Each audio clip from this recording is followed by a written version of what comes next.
অনুষ্ঠিত হল জিলা টিউটৰ সন্থাৰ কি আছিলে কি কাৰণ আছিল নমস্কাৰ আপোনালোকৰ নিউজ চেনেলক আমি ধন্যবাদ জনাইছোঁ লখিমপুৰ প্ৰাদেশিক মধ্য ইংৰাজী আৰু নিম্ন প্ৰাথমিক শিক্ষক টিউটৰ সংস্থাই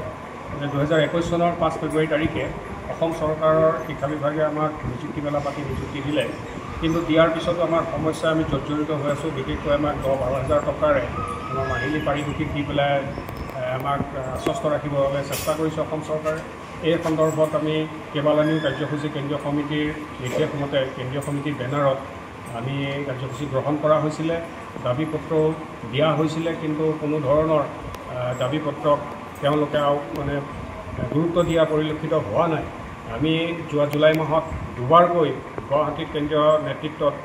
দুটাকৈ বৃহৎ কাৰ্যসূচী ল'ব লগা হৈছিলে তেতিয়াও শিক্ষামন্ত্ৰীগৰাকীয়ে আমাৰ কেন্দ্ৰীয় নেতৃত্বক কেইবাবাৰো মাতি নি পেলাই আলোচনা কৰে যে সমস্যা সমাধান কৰি দিম কিন্তু এই 10-12,000 টকাৰে কোনো কাৰণতে পৰিয়াল নচলে আমাৰ শিক্ষকসকল অৱসৰৰ দুৱাৰদলিত আছে ইতিমধ্যে আমাৰ লখিমপুৰ জিলাৰ 18জন শিক্ষাগুৰুৱে অৱসৰ গ্ৰহণ কৰিছে আমাৰ লখিমপুৰ জিলাত 372জন শিক্ষক কৰ্মৰত যিসকলৰ নেকি বয়স এতিয়াও 55, 56, 58, 59 বছৰৰ ভিতৰত আছে গতিকে সেইসকলক পেটৰ ভাবুকি দিছে শেহতীয়াকৈ কিন্তু এইটো সম্ভৱ নহয় এটা গছত গৰু উঠা খুলুঙাৰে কাণ খজোৱাৰ নিচিনা কথা মুখ্যমন্ত্ৰী মহোদয়ে আমি হস্তক্ষেপ প্ৰতি মুহূৰ্ততে কেন্দ্ৰীয় সমিতিয়ে আহ্বান কৰিছে আমি জিলা সমিতিও বিচাৰিছোঁ যে মুখ্যমন্ত্ৰীয়ে এই বিষয়টোত এটা সঠিক চিন্তা চৰ্চা কৰি পেলাই বিষয়টো সমস্যা হিচাপে নাৰাখি সমাধান কৰিবৰ কাৰণে তেখেতে যত্ন কৰক আনকি কেন্দ্ৰীয় সমিতিয়ে মুখ্যমন্ত্ৰী মহোদয়ক এই সমস্যাসমূহ প্ৰত্যক্ষভাৱে তেখেতৰ সৈতে মুখামুখি হৈ পেলাই আলোচনা বিলোচনা কৰিবৰ কাৰণে কেইবাবাৰো আবেদন নিবেদন কৰিছে কিন্তু কেন্দ্ৰীয় সমিতিৰ সেই আবেদনক অগ্ৰাহ্য কৰিছে গতিকে পৰিতাপৰ বিষয়ে আমাৰ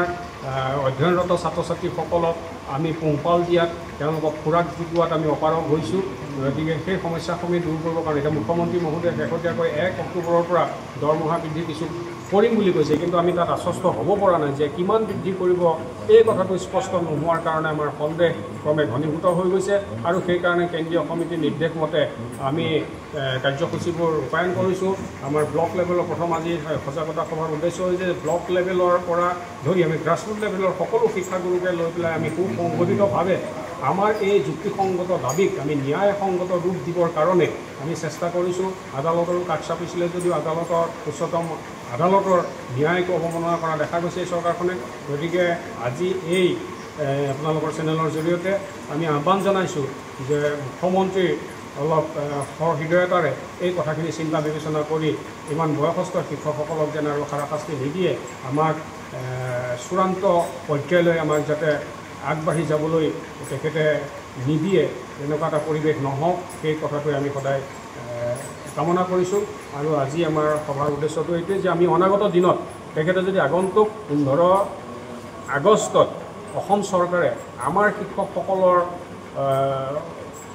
বিষয়ে চিন্তা বিবেচনা কৰি যেতিয়া এটা সঠিক ঘোষণা নকৰে তেতিয়া কিন্তু পৰৱৰ্তী সময়ত আমি 5 ছেপ্টেম্বৰত শিক্ষক দিৱসৰ কাৰ্যসূচীৰ আগে আগে হয়তো আমি বৃহৎ গণতান্ত্ৰিক আন্দোলন কেন্দ্ৰীয় সমিতিৰ নিৰ্দেশমৰ্মে আমি ল'বলৈ বাধ্য থাকিম আৰু আজি সভাখনৰ উদ্দেশ্যই আছিলে সেইটো এই সাংগঠনিক সভাখন ধন্যবাদ সভাপতি হিচাপে আপুনি উপস্থিত আছে সভাত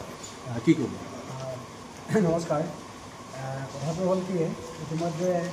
আমাৰ জিলা সম্পাদক ডাঙৰীয়াই ক'লে যে আমি 15 আগষ্টৰ দিনটোলৈকে অপেক্ষাত আছোঁ আমি শিক্ষক নহয় টিউটৰ চৰকাৰৰ দৃষ্টিত আমি টিউটৰ সেইকাৰণে আমি 15 আগষ্টৰ দিনা টিউটৰসকলক যদি টিচাৰক যদি উন্নীতকৰণ নকৰে তেতিয়াহ'লে 5 ছেপ্টেম্বৰ তাৰিখে আমি যিহেতু আমি টিউটৰ শিক্ষক নহয় শিক্ষক দিৱস পালন কৰাৰ ক্ষেত্ৰত আমি অপমানিত হৈছোঁ আমি কোনো কাৰণতে শিক্ষক দিৱস আমি পালন কৰিব নোৱাৰোঁ যিহেতু আমি টিউটৰ তাৰ প্ৰতিবাদত আমি 5 ছেপ্টেম্বৰ তাৰিখে আমি প্ৰতিখন জিলাত গোটেই অসমত আমি LPৰ পৰা আৰম্ভ কৰি কলেজ পৰ্যায়ত যিমান টিউটৰ সমাজ আছোঁ গোটেইসকলে আমি তাৰ এটা ধৰ্মঘট হিচাপে অৱস্থান ধৰ্মঘট হিচাপে আমি সেইদিনা আমি বিৰোধিতা কৰিম গতিকে আজি আমি আপোনালোকৰ চেনেলৰ জৰিয়তে তেখেতক অনুৰোধ জনাব বিচাৰিছোঁ আমাৰ মুখ্যমন্ত্ৰী মহোদয়ক যেহেতু শিক্ষামন্ত্ৰীৰ লগত বাৰে বাৰে আলোচনা কৰিলোঁ কিন্তু কোনো ফলপ্ৰসূ আমি এতিয়ালৈকে পোৱা নাই গতিকে আপোনাক আমি অনুৰোধ কৰিছোঁ আপুনি 15 আগষ্টৰ তাৰিখে আপুনি কিবা এটা আমাৰ সমস্যা সমাধানৰ কাৰণে কিবা এটা ঘোষণা কৰক যদি নকৰে আমি 5 ছেপ্টেম্বৰ তাৰিখে আমি অদৌ অসম প্ৰতিখন জিলাত আমি 5 ছেপ্টেম্বৰৰ দিনা শিক্ষক দিৱসৰ দিনা আমি টিউটৰ হিচাপে আমি তাৰ প্ৰতিবাদ আমি সাব্যস্ত কৰিম গতিকে আমাৰ সেই যিটো প্ৰাপ্য যিটো আমাৰ মৰ্যাদা আমাৰ টিচাৰৰ মৰ্যাদা সেই টিচাৰৰ মৰ্যাদা আমাৰ 5 ছেপ্টেম্বৰ আগে ঘূৰাই দিবৰ কাৰণে মই মুখ্যমন্ত্ৰী মহোদয়ক অনুৰোধ জনাইছোঁ ধন্যবাদ